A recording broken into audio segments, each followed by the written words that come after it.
to the Better Angels State of the Union.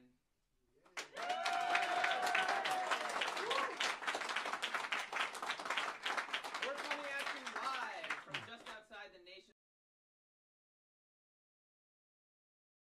the D.C. area. We've got hundreds watching from living rooms in just like this one, and we've got thousands watching online. That's right. I'm John Wood Jr. And I'm Kieran O'Connor. And we are here for an extraordinary moment, an extraordinary event. But first, tell them a little bit about Better Angels, Kieran. So together we are Better Angels. We are a citizens movement of conservatives and liberals, reds and blues, and everything else in between. Tonight we are here to take a stand against polarization and forge a new path for America, one that builds on what unites us, not what divides us. We come from different backgrounds and different walks of life. And yes, we do have strong disagreements. But we're here tonight because we believe in our common humanity. And we know that when we come together to talk, to listen, to understand one another, we can solve our biggest problems. And we can live up to the highest ideals of our American experiment. That's right. So, John, why have a State of the Union? It's a good question, but there's a simple answer. For too long, the predominating voices in our political culture have told us that there is more that divides us on account of our being Republicans and Democrats, conservatives and liberals, or reds and blues, like we say in Better Angels, and less that unites us on the virtue of our simply being Americans. But we are here to say that we fundamentally disagree with that. It is not true. We are one people with a common heritage in spite of our varied backgrounds, with common values that lie beneath the surface of our disagreements, with a common interest and a common obligation to treat each other with dignity and respect. And if we remember these things, then we can set a path for America to become a more gracious society. That's what we're here to do tonight, to set an example and to give a vision of what could be in America if we were to live up to the better angels of our nature. Kieran. Indeed. So we've got a great show for you guys here tonight. We've got a couple red-blue pairs that we're going to bring up to tell their Better Angels stories. We're going to show some videos that highlight the work of Better Angels, including Better Angels debates. We're going to go live to a few of our other watch parties across the country. And at 9 p.m. Eastern, David Blankenhorn, the head of Better Angels, is going to come up and deliver the official and first ever Better Angels State of the Union address. That's right.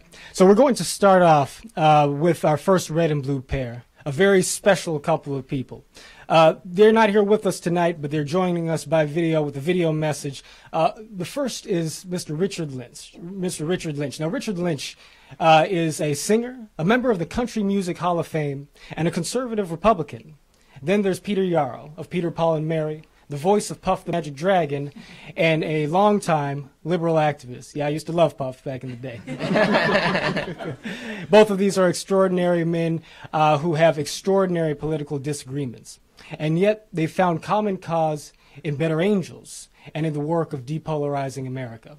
And so after we hear from them, we're going to see a short clip from the very first Better Angels workshop in South Lebanon, Ohio, back where the work of Better Angels was first born. But first, let's take a look and listen to Mr. Richard Lynch. Hi, I'm Richard Lynch. I'm a Tea Party supporter along with a Donald Trump supporter. I do and support Mr. Trump wholeheartedly. In 2017, I did a benefit concert for Better Angels along with Peter Yarrow. Peter Yarrow is a blue friend of mine. We don't see things eye to eye, but we are still friends. I do believe in Better Angels for the simple fact that America needs to be America again. This petty division, congressman against congressman, people against people, we got to get back to being an American versus the world and not Americans versus Americans.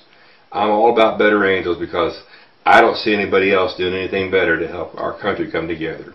I'm Richard Lynch, and thanks for letting me have this time. My friends, I'm honored to be part of this broadcast. And Richard Lynch, whom you just heard, indeed is a friend of mine. And he's taught me a lot. He and I really are friends. And we really disagree. And he's going to go on advocating for what he believes in, and so will I. But I embrace him. He's a good person. I'm a good person. And how we got there is the gift of Better Angels. We wound up singing "This Land Is Your Land" together. And that was emblematic of everything. Now, those of you who know where I'm coming from historically, you're going to say, what? Yeah, that's what happened. This land is your land. This land is my land. From California to the New York. You get the idea. Thank you, David Blankenhorn. Thank you, Bill Doherty. Thank you, David Lapp. All of you. This is great work you're doing. I'm with you totally.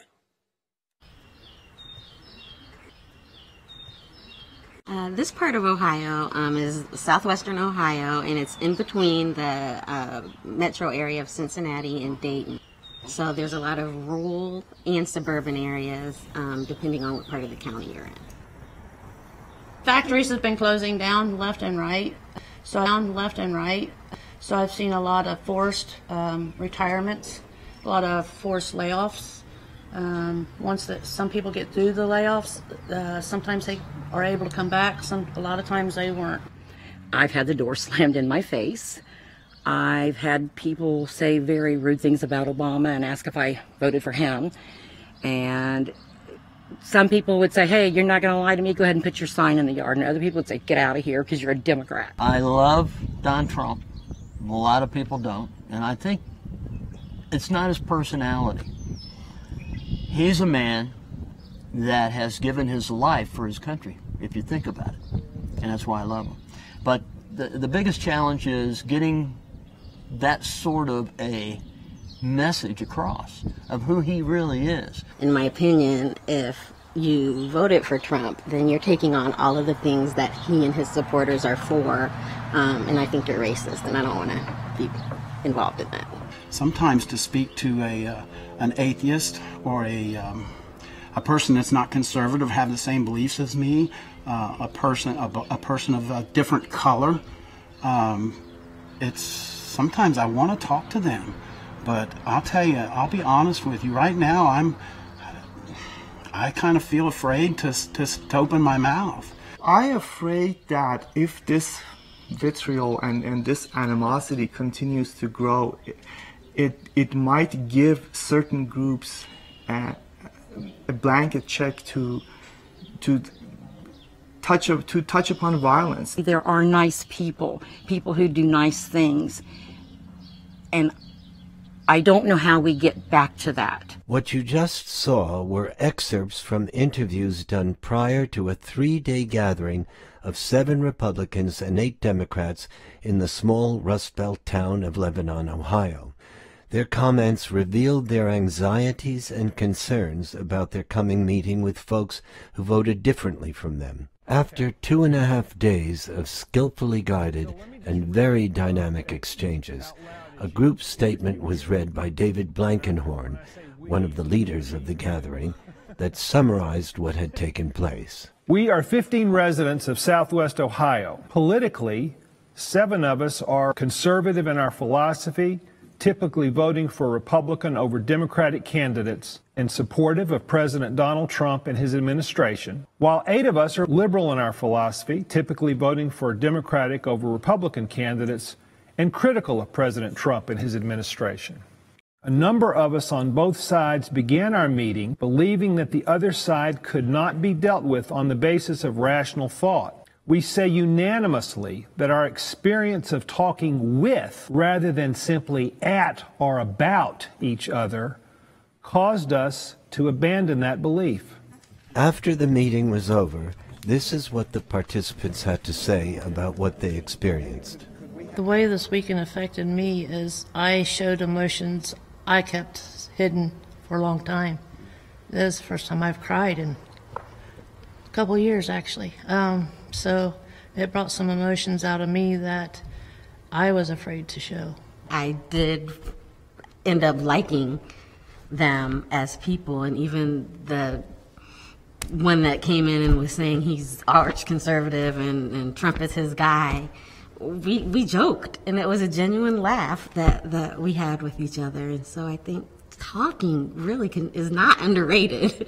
If more people will have this experience, I think maybe our country could come back together and pull together as one, and learn to share and understand it's okay to have opposing ideas. It's okay to be different. We are still human. We still love one another. It smashes a lot of the stereotype of what one group or another group is supposed to be. And I have permission to call him my Muslim friend, okay? Because we are friends. So anyway, we're going to lay the groundwork, he and I, and we're going to lay the groundwork. And one thing that we're going to do, representing what we just came from, is he's going to attend a church with me, a Christian church. And I'm going to go visit a mosque with him. And we're going to see what each other are doing. Nice. We talked to people this weekend. I was very, very impressed with the dynamics of that. And if you did 20,000 of these across the nation, you would change the world.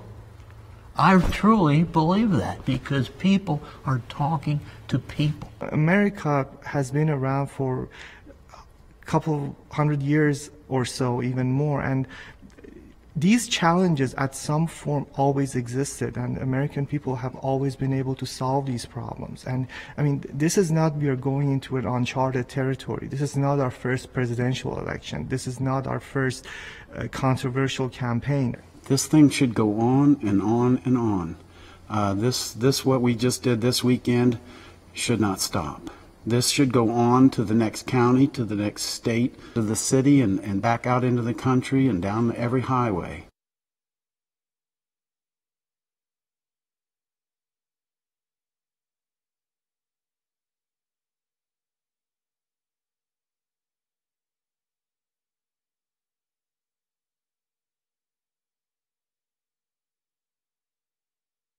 Schaefer. I'm a lifelong blue independent. I'm Jill Cook. I'm a lifelong Republican. And Jill and I co-chair the Fairfax County, Virginia Better Angels Alliance. We're really here tonight to talk about why Better Angels is important to us. And from my perspective, it's really about relationships. It has always been a priority for me to engage and know my neighbors. And I've lived in many cities, both in this country and abroad. And knowing my neighbors regardless of their political persuasion, regardless of their religion, regardless of their cultural background, is important to me. And Better Angels has helped me be a better neighbor. I better communicate with my neighbors as a result of being involved with Better Angels and learning a lot of very good skills from that involvement. The other reason that Better Angels is important to me is because of Jill Cook and people like Jill Cook. Jill and I actually live very close to each other, but our paths would never have crossed had we not come together through the Better Angels Alliance. And we've been running the Alliance, managing the Alliance since October. We're a great team. We work together well. We like each other. We respect each other. And I think we're doing a great job. I think so too. And so knowing people like Jill Cook and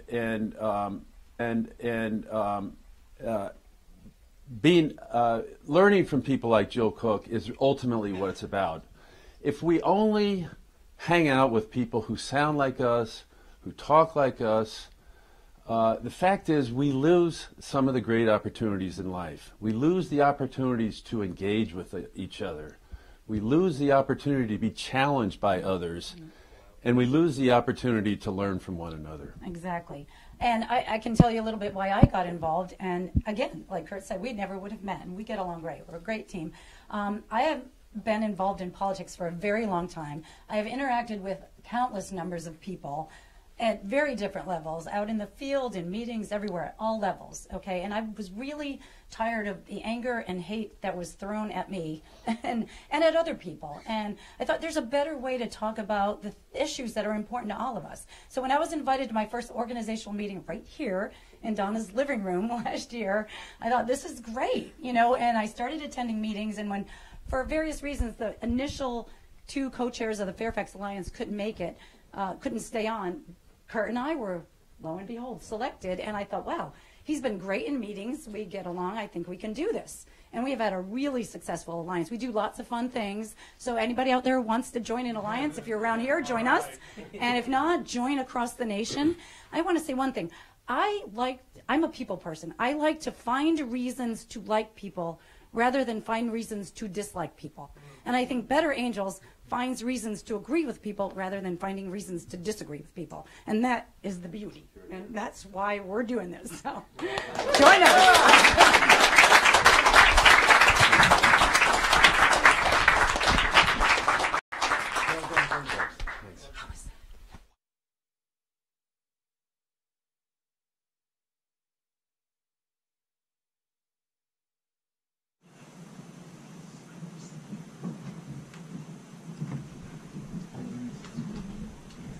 I'm here with April Lawson, the creator and director of Better Angels Debates. So April, most people who know about Better Angels probably know about our signature Red Blue workshop, but they might not know about Better Angels Debates. Can you say a bit more about what's in store in 2019? Absolutely. Thank you, Karen. It's so great to be here. I have loved Better Angels since the first time I interacted with it. That was actually in spring of 2016. I met David Blankenhorn and then on the response tour, and I got to go on that, and that's probably where a lot of the people who are watching this video, where we met you. And then I found out that we were thinking of expanding into debates, and that was really exciting because I've done pretty much every kind of debate you can think of in high school and college and after that. And there's one kind that I found in college that I think is really powerful and really aligned with the Better Angels spirit. It's a parliamentary style debate, but what's special about it is that most debates are about beating the other side, and this kind is about something really different. It's about everybody coming together and saying what you really believe, honestly, and seeking the truth together. And it's, you know, people express a lot of strong things, but what you know when you walk out is that everybody came there and they tried, and you come together, and there's good faith in it. You work hard to address a tough question together, and it seems really powerful for people to build relationships. Thank you, April. We are all very much looking forward to Better Angels Debates, and if you're out there and want to get involved, you can go to our website. You can sign up to host a Better Angels Debates. And now we're going to show a short video just to show a Better Angels debate in action. We've had periods in our history where we've been very polarized. But what's really interesting about this form of polarization that we have today is that it's not just one or two issues, it's every issue. This polarization is really ripping the country apart on so many different levels. So Better Angels wants to be a force for really going in a different direction. All of our goal is to come here and share what we think on a difficult topic. The number one rule of this floor is that you will say what you believe. It really just began with a sense of concern about where the country was and wanting to do something that really was not being done, which is, can we talk with one another rather than simply at or about one another? That's very important. There are no teams here. We are a group of people, and we're trying to figure out what's true about this question. Better Angels debates are really interesting in part because they eliminate hierarchy. I'm looking for a speech in the affirmative. The moderator has clear rules about who gets called on and how long they get to speak and how many questions are asked, and everyone is equal. Is there a speech in the negative? It's really a collective search for what you think to be the truth of a situation, rather than trying to defeat your opponent. everybody walks in, contributes what they have to contribute, and the group sort of thinks together, and you can express pretty differing opinions, but ultimately you know everybody's there trying to figure out the answer to a tough question. It's beautiful to see because people have different experiences, different capacities, and everybody has their thing to contribute to making it work. Patriotism in the extreme is the willingness of the individual to sacrifice. And it has nothing, in my mind, to do with patriotism. It's important to keep these conversations going, to not get trapped in your ideology. Now I can see and appreciate how people associate nationalism with patriotism, which was not something that I did before. We should not talk about markets, but the real social consequence of expanding the state. But we can do it as a matter of philanthropy. We can do it because it's our choice. This is not just a human right for the people who can afford it. That really attests to how sincere and thoughtful and natural the environment was, that I could find myself comfortable to participate in such a short period of time. I didn't feel like my opinions were going to be shut down or looked down upon. There was so much genuine interest in what everyone had to say. I thought that was powerful. You really have to dig deep and hear other people's personal experiences as well. I enjoyed how much it showed that, yeah, at the end of the day, no matter how opposing the opinions are, there's just so many things that fall under common ground that we can all agree on. It's we the people. It's up to us as citizens to lead our nation together. We don't have to wait for some high-up person to make the decisions for us. One of the wonderful things about this is that with training, anyone can do this. We're finding that these debates are really popular with high school and college students, and also with adults in communities around the country. It's meeting a need. It's meeting a need that people feel, to express themselves and know what they think about the issues that really concern them, and form better relationships with one another, including the people who don't agree. I'm surprised that everyone was very much about this. Yeah. Better Angels exists to bring people together to rebuild trust, to rebuild the civic fabric so that we can be one country again.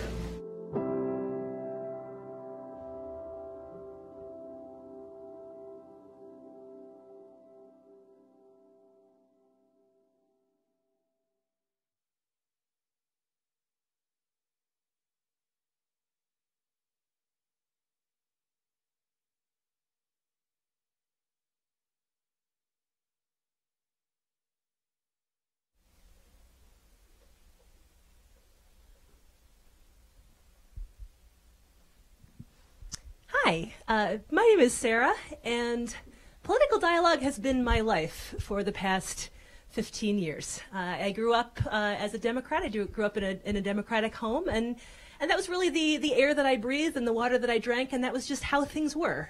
We had that perspective, and you know, that to me was just normal, natural, and what I understood. And then when I was an adult in 2004, I unexpectedly fell in love with someone who was a Republican and believed things that were very different than what I had been raised to believe. And it rocked my world. I did not know what to do with this. How could I love somebody who believed things that were so different? How could he be a good person if he thought things that were so different than what I had been taught was right and true and the way things were? It was really, really hard. And we spent hours. We would sit on the couch and talk about things, and I would think that we would get up from the couch at the end of the evening and we would not be a couple anymore. But somehow we would get through it, and we would still be a couple, and we would still love each other at the end of that. And we've done that ever since. And we've been married now for 14 years. We have 3 kids, and we are better people, stronger people, because of what we've been through, because of the way in which we have come to understand that we can believe different things, but share the same values, share the same idea of what it means to be a good person, and we can raise a family together. And I really believe that what we have found in our marriage is what our country needs, and that our country can do that. We can go through these hard conversations, and we can come out on the other end loving and respecting each other and building something together.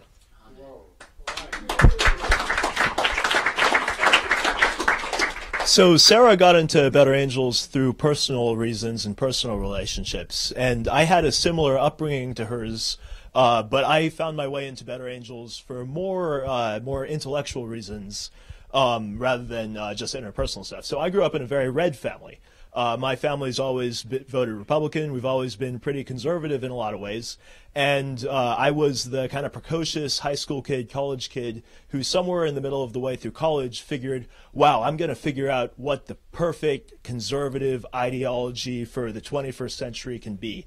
I'm going to figure out what exactly the best thing to think if you're a conservative is. So I started looking through all kinds of essays and started digging through all kinds of old dusty books and stuff like that, and learned a lot. Learned a lot. And over the course of time, I began to realize, wow, you know, I guess I'm really not as sure about some of the things I thought or some of the things I think as I started off with. And I still feel a way. I still have opinions, but maybe I'm not as absolutely certain about the ways that I've been thinking about this stuff.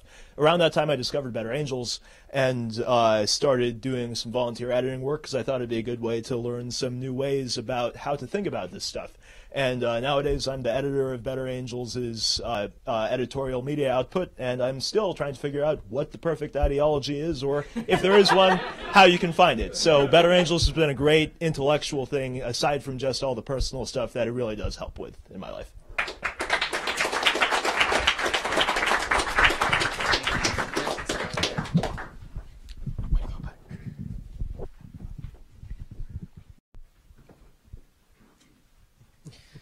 It's pretty amazing how many friendships come out of Better Angels. Yeah, you're not lying. Kind of like us. Yeah, you and I are a pretty good example. Oh, yeah. I mean, seriously. I was look, for those who don't know, I was a vice chairman of the Republican Party of Los Angeles County. I was a Republican nominee for Congress before that. And I worked for the Obama campaign. I worked for the Hillary campaign, which was really great until it ended. And yeah. And then after the 2016 campaign, I got linked up with John through Better Angels. We started working together. We now live in LA together. We host a podcast together, which you can check out on our website. And now we're here before you today. Depolarizing America. Yes, sir. So we're going to invite David up in just a couple minutes to deliver the State of the Union. But first, we wanted to go live to a couple of our other house parties around the country. Oh, neat. Who we got? Who we got first? Hello from New York. Oh, looks like it's New York. New York City. All right. Carolina. I see some familiar faces there.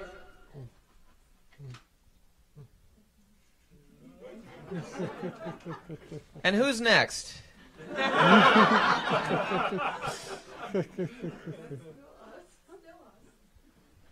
I definitely know those guys.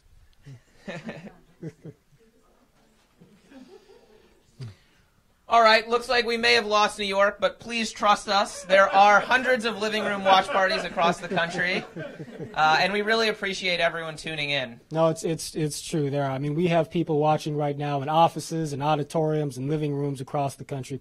And for everybody who has played a role, and there's so many people, but for everyone who we just would never have the time to name or to point out individually, we want to say from the bottom of our hearts and from the soles of our shoes, thank you for what you've done. Thank you for helping to make this a memorable experience, for bringing Americans together, for being a part of the Better Angels family. And if you're not a member currently, but you yearn to see a better America, please join us and be a part of the work that we're doing.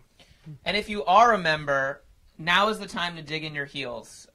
Let's get out there. Let's organize more workshops. Let's moderate more workshops. Let's host a debate.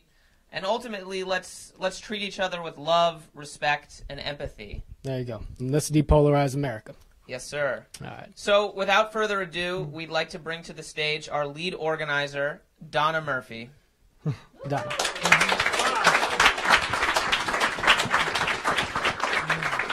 Thank you. Do you like my T-shirt? Go to our website, click on Shop. All right, yes. Click on Shop at the top, and you can purchase T-shirts, sweatshirts, and other items with the Better Angels logo on it and help to spread the message. I am Donna Murphy, lead organizer of Better Angels, and it is my pleasure to welcome you to my home. Thank you.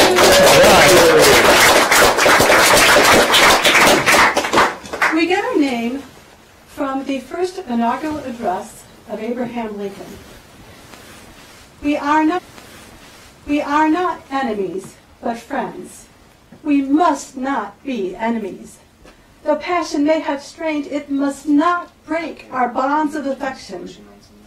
The mystic chords of memory will yet swell the chorus of the Union, and again touched, as surely they will be, by the better angels of our nature. 2 months after giving this glorious speech, the Civil War began. I ask you, in what direction would you now like our country to head? Your presence indicates that you would like to move in the direction toward more unity rather than less, toward being able to get along with each other, even when you disagree. I bring you now a man who leads in that direction. Better Angels President David Blankenhorn grew up in the deep red state of Mississippi. He then went to Harvard University in the deep blue state of Massachusetts. His varied life experiences enable him to see issues from a variety of sides. David loves our country, and he sees that polarization is tearing us apart. He would like to bring us back together again. Ladies and gentlemen, David Blankenhorn.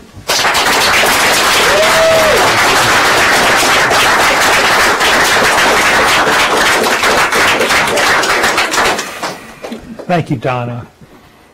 Wow, it's such an honor to be with you tonight. Tonight's an important night, not because of a speech, but because of you, because of what you're doing here, because of what we're doing here in living rooms and civic spaces across the country. We're coming together across the political divide to establish a more perfect union. Our union, what brings us together. It shouldn't be particularly unusual for Americans to do this. It shouldn't be unusual, particularly at this time of year, when our Constitution calls upon our elected officials to report to us about the state of our union. But it is an unusual thing to do. What we're doing tonight is a rare and unusual thing. And I think that's why it's an important night. History is not going to remember this speech. But history may remember what we do here. History may remember what we decide to do here about the responsibilities that we owe to ourselves and to each other, and how we're going to go from here in the months ahead to serve our country. So it's an important night. Look, we didn't come here to deceive ourselves. What's the state of the union? It's weak. What's the state of the divide? Our divisions are strong and getting stronger. We've kind of reached that point in our society where we view people on the other side of the political divide from us not only as misguided, but really as bad people, as threats. And we view them as people whose ideas are so alien and strange and dangerous as to be almost incomprehensible to us. How could decent people think this crazy stuff? That's where we are. So many of us today. So how did we get into this mess? How did we let things go so far into this kind of valley of rancor? Well, there are a lot of answers to this question, but for me, one of the most important answers is that, we're forgetting who we are. We're forgetting who we are. We're forgetting what brings us together as Americans despite our differences.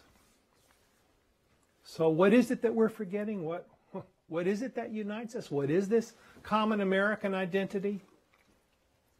I don't have to make up any new sentences to tell you this.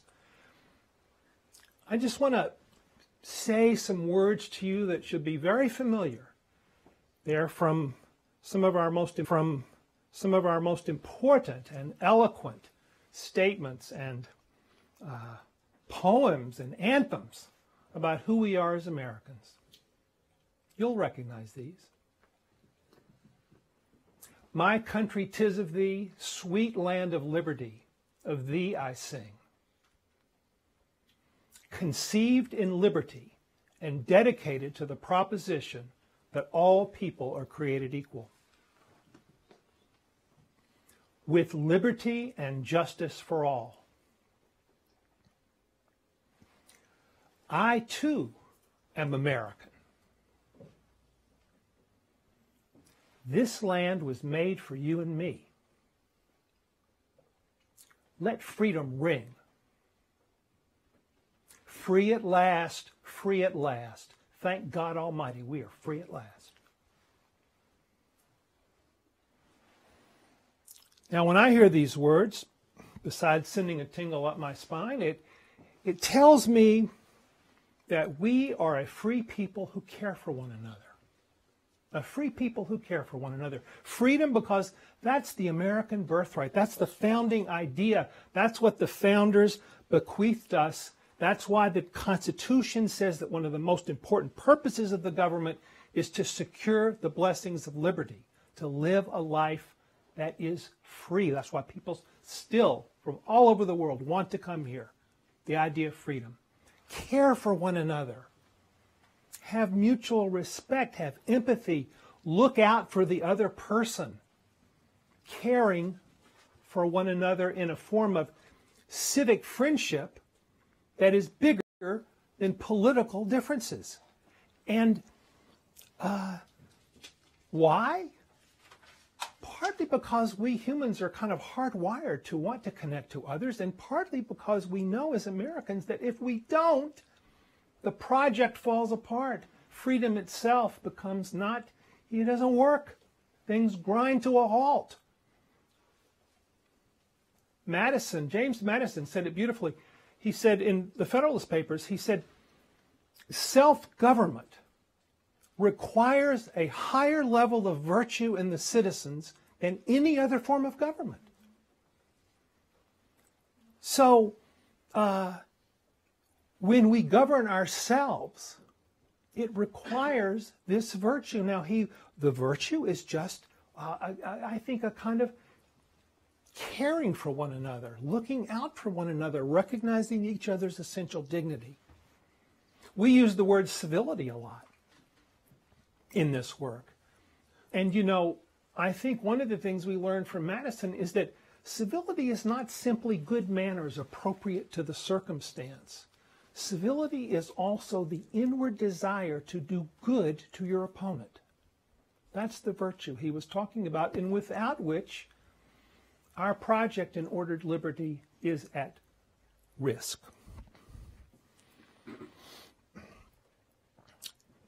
Now, there are several really amazing things about this idea of who we are as Americans. Free people who care for one another. One of the most amazing things is that it is an idea.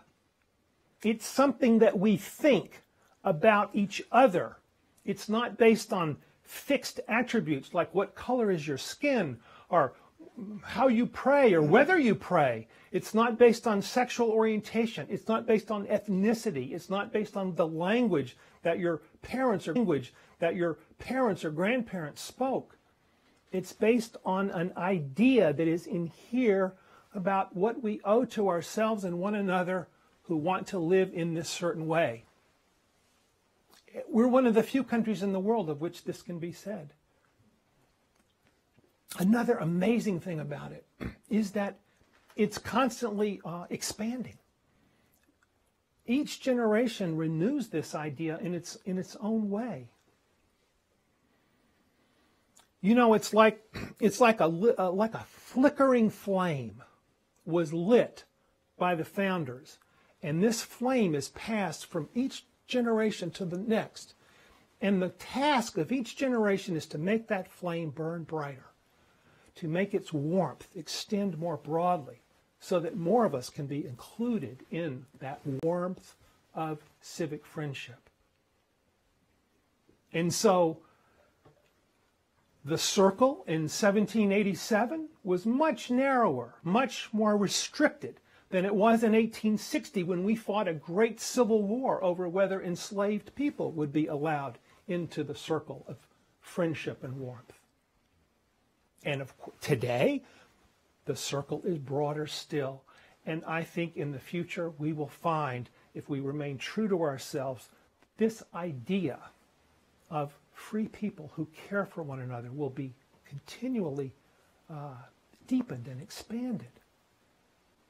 One of my favorite poets is Langston Hughes. He put it this way: "Oh, I say it plain, America never was America to me. And yet I swear this oath, America will be."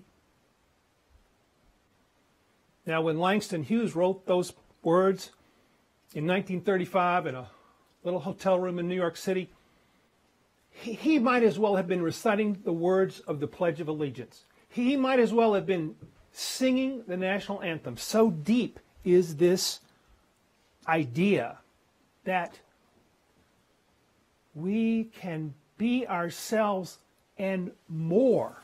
We become more who we are. America will be. A final thing about this kind of identity, this kind of shared identity, is that it's not conservative, it's not liberal, it's not Republican, it's not Democrat, it's not red, it's not blue, it's both. It's both. So if you're a conservative and your North Star is the inheritance of that we cherish from the founders, the Constitution, the basic documents that guarantee us freedom, a free way of life, if that's important to you, what is meaningful about American identity to you, you've come to the right place. Here it is. My country, 'tis of thee, sweet land of liberty, of thee I sing. And if you're a liberal and your North Star is the desire for social justice and for greater inclusion, you've come to the right place. Here it is. It's right here. America never was America to me. And yet I swear this oath, America will be. There it is. There it is. Now, you know, I'm a little embarrassed telling you this because you know it. I mean, I don't think you'd be here if you didn't know it. I don't think you'd be watching around the country if you weren't already engaged in the process of remembering this, remembering who we are. That's why we're here. And, you know, you've caught the spirit. And I see it every day. It's the most rewarding part of my work. I see this around me every day. It's like, the way I think about it is like I'm standing on a corner and there's just this wind. And I'm kind of going with it because it feels good. It feels like it's helping me, you know, go with others to the uplands. And it's not because I'm sitting there huffing and puffing trying to make the wind blow, or you are coming up with some clever ideas, but there is a yearning in the society to remember who we are and what we can be together. There's a yearning for this, and it feels like it's just this wind, and you've caught this wind. You've caught the spirit. I see it every day. It's so beautiful. Well, Donna Murphy, who you just talked to, goodness gracious, when I first met Donna, we talked about guns. Donna hates guns. She thinks guns are terrible. She thinks the country would be much better off without guns. And she wants gun control. And so I'm a Southerner. I grew up with guns. I was just kind of joshing with her. I said, oh, Donna, maybe you should go to a gun shop or two and talk to people there about what they think about guns. It might give you a new perspective. I was just messing around. It's what she did. She put on a baseball cap and went and talked to some people at gun shops. And the most amazing thing is that today she is the lead organizer of Better Angels, and every day she talks to people who feel passionately about the Second Amendment. And she still wants gun control. and they still want to protect their vision of the Second Amendment, but they do so as friends and as people who can see the good, in the other person's point of view, even if they don't agree with it. People who have an inward desire to do good to their opponents. And out there tonight, here's another amazing guy, Christian Sarabia, who is watching from Carroll Hall in Graceland University in Lamoni, Iowa. He's the head of the College Young Republicans. And with him tonight, same hall, same college, is the head of the Young Democrats, a great guy named Anthony Ginger. Together, they have brought together the Young Republicans and the Young Democrats. They formed a Better Angels Club at Graceland, and they're tearing off the roof. They're doing great work out there together. They don't agree, but they're trying to figure out how to do this a little bit better than perhaps their elders have done. And it's such a wonderful, wonderful thing to see. And it's not just Better Angels. We're just a little part of this thing. There are many, many groups around the country and individuals who are doing this kind of work. So, a shout out tonight to Pierce Godwin, who started a group called National Conversation Project, which is becoming a kind of umbrella for all the organizations that are involved in this. And that umbrella is covering more and more individuals and organizations every day. And a special, wonderful shout out to Liz Joyner down in Tallahassee, Florida, who started a group called Village Square. She started doing this years ago. She's the model for so many of us. She was doing this before it was cool, I promise you. And so it's wonderful. Wonderful people, a wonderful feeling of movement in the society. Motivated sometimes by a kind of heart sickness to how far we've gone in the direction of rancor, and then wanting to do something better. So, what's our agenda? Where are we going from here? What are we supposed to do with this wind, this spirit that we've caught? I want to just very quickly, as I close tonight, mention 3 ideas that I think are perhaps worthy of consideration. I can simplify them by saying, change ourselves, change our complexion, change the rules. Those are the 3. Change ourselves. Well, that's what we're doing. Every time we come together across the divide and speak with one another rather than at or about one another, every time we do that, that's the mission. Because we know from our Better Angels evaluation data, every time this happens, people walk out of those rooms less polarized than when they came in. So this citizen-to-citizen depolarization is the foundation of everything that all of us are doing. And we know that it's working for us. Has it moved the metrics in the nation? Has it changed the national survey data that show polarization that comes from places like the Pew surveys and the American National Election Survey? No, it hasn't. There are 300 million American adults out there, and we are only doing workshops now by the thousands. But we are figuring out how to scale this work. We are figuring out how to work together. More and more people every day are becoming involved. And so changing ourselves until we finally change enough of the citizens to change the national metrics on these numbers. That's a really important thing to do. Change our complexion. We don't look enough like the country we're trying to serve. We just don't. It's a weakness. One of these things is that we tend to be more upscale. We tend to be, most of our members, I'm speaking now of Better Angels, are college-educated people. I have 4-year college degrees. Some of you higher. Most Americans do not. Most Americans do not. And so if we want to look like the country we serve, we have to do much more to bring in working class, blue collar, low income people, not just as members, not just as an afterthought to invite to something, but in positions of real power and responsibility at every level of the organization. If we don't do that, we're not looking like the country we serve. We're also, at Better Angels, we have this red, we call it the Better Angels rule. We're supposed to be evenly divided between red and blue at the level of funding, board, staff, leadership, and participation in the program, which we do. We don't have nearly enough people who are strong supporters of President Trump. You saw some of them tonight. You saw my brother Richard Lynch. You saw Greg Smith and a couple of other people. We don't have enough. We don't look like the country we serve in that respect. So I'm just saying to Greg, who's out there, he would be here tonight if it wasn't for recovering from a health situation. I'm saying to you, man, it's on you.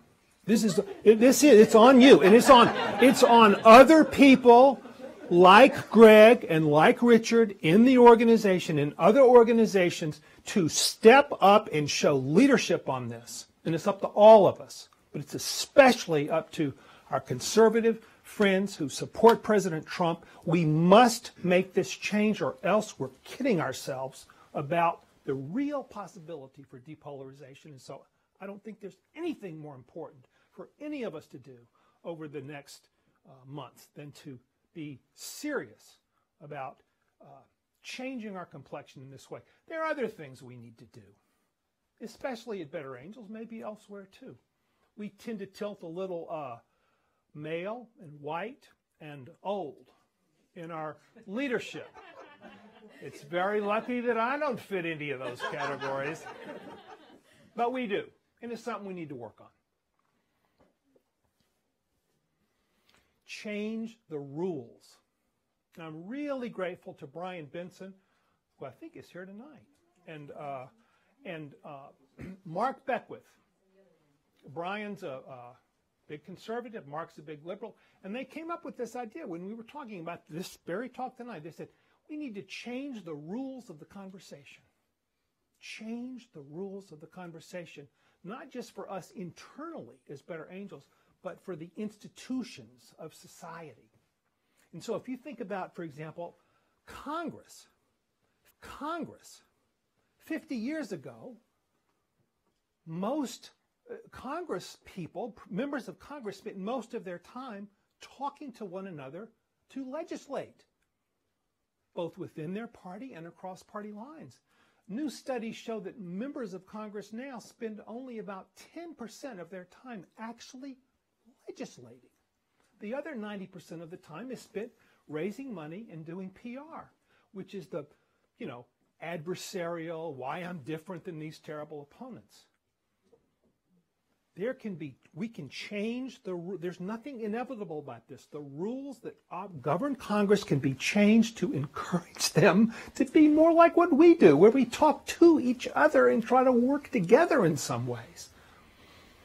If you think about higher education, a lot of campuses, when you go to, are completely dominated by one political point of view. You go to a little Christian school somewhere in the South, where I grew up, it's a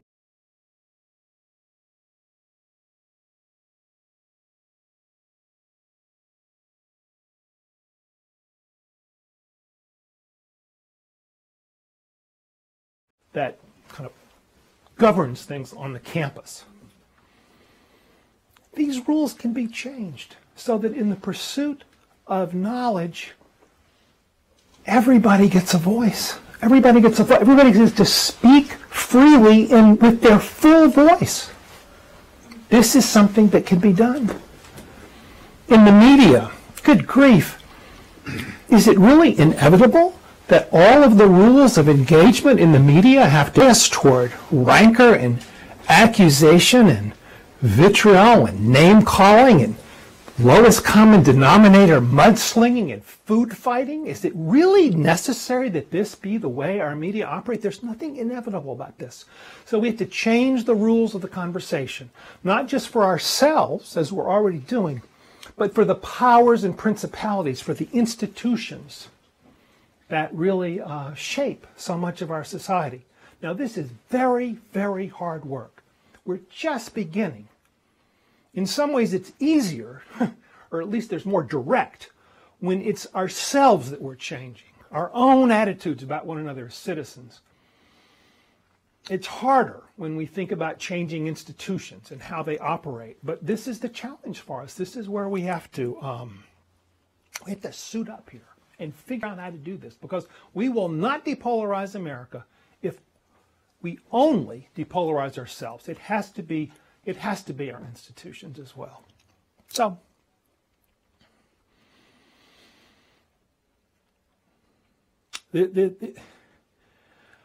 my friends, now is our time. Now's our time. Now's our time to remember who we are. Now's our time to show America who we are and what we can be together. Now's our time to take that flame and make it burn brighter, so that all of us, liberal, conservative, Trump, anti-Trump, red, blue, all of us have room inside that circle of warmth and civic friendship. All of us. And we'll do something very important for our country if we can do that. That's our mission. To use a word from my own tradition, that's our calling. And I believe we are called to do this. And we're going to do it seriously. We're going to do it together. We're going to do it with love in our hearts, and in a spirit of patriotic empathy. So thank you for listening.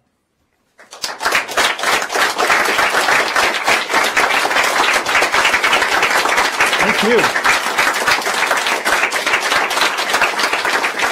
Okay.